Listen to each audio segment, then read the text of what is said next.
Hey guys, let's talk about tonight's episode of The Flash. Quick review here. I enjoyed this episode a lot. We met the new villain, the Trickster, and his son, Trickster Jr., I guess you could say. The Trickster was in Iron Heights and was in prison for like 20 years for doing terrorist attacks in Central City. And he sort of had somebody who was pretending to be him. But it turns out it was all a ploy to get him out of jail.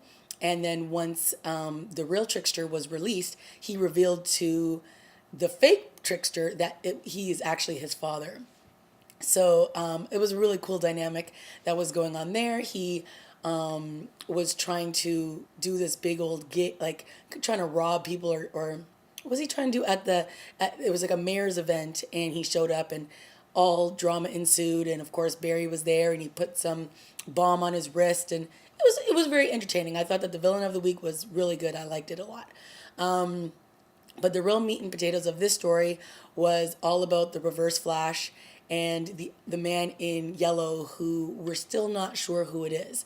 So we all know that Morgan, who is Iris's coworker, died in last week's episode.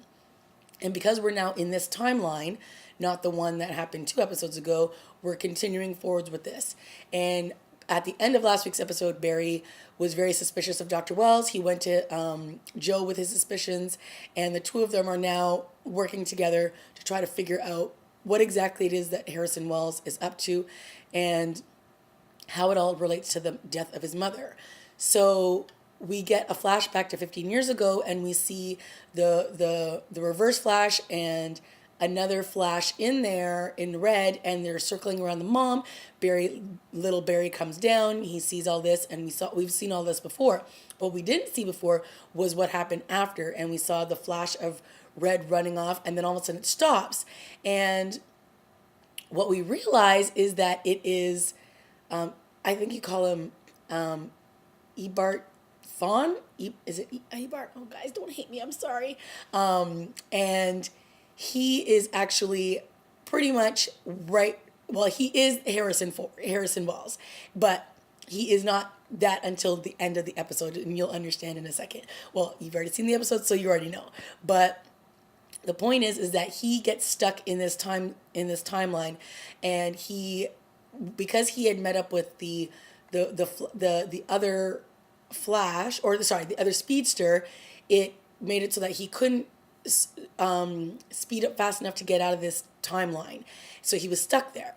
So now he has to try to do whatever he can to get out of there. So this is how he starts stalking Harrison Wells, because Harrison Wells in 2020 will have already created Star's lab, and they will use the particle accelerator, which will explode, and blah blah blah blah blah. So this is how Eobard Thawne basically stalks and ultimately kills the real Harrison Wells.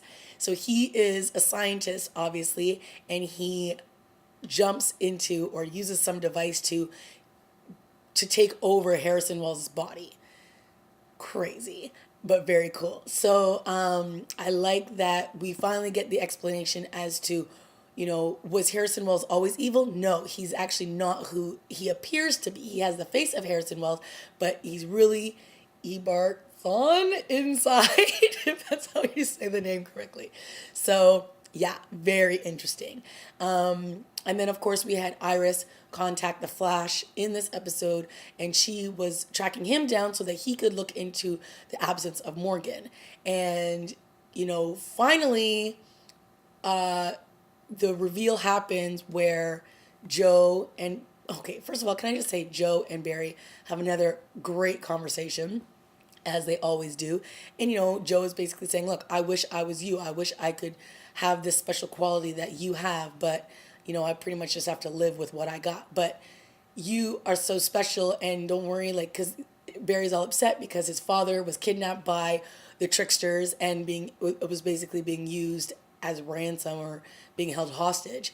And obviously he does not die, and he finally sees where Barry is working. He finally sees Barry in the red suit, in the Flash suit, and he's so impressed by his son, and he's just like, he goes over and he shakes Harrison Wells' hand, and he's right. So he just does all this, and then he's ready to go back to prison. But another great conversation once again between Joe and Barry, and you just, those two can never do any wrong. So yes, they had a scene with Iris and the Flash because she was hoping that he would help track down Morgan. And then by the end of the episode, Barry and Joe decide it's time to reveal to Eddie who the Flash really is. And they do. And he's like, so they're like, we need your help. And obviously they're trying to get Iris not to look into Harrison Wells and what's going on at Stars Lab because they are already suspicious of Harrison, and they don't want Iris to get involved because they ultimately know that that's probably going to lead to her death. So Eddie makes up some silly story about her editor, her boss, going to Brazil for some girl. Okay. So hopefully they're hoping that this will get Iris off the scent of trying to go to Stars Lab and do some investigative reporting.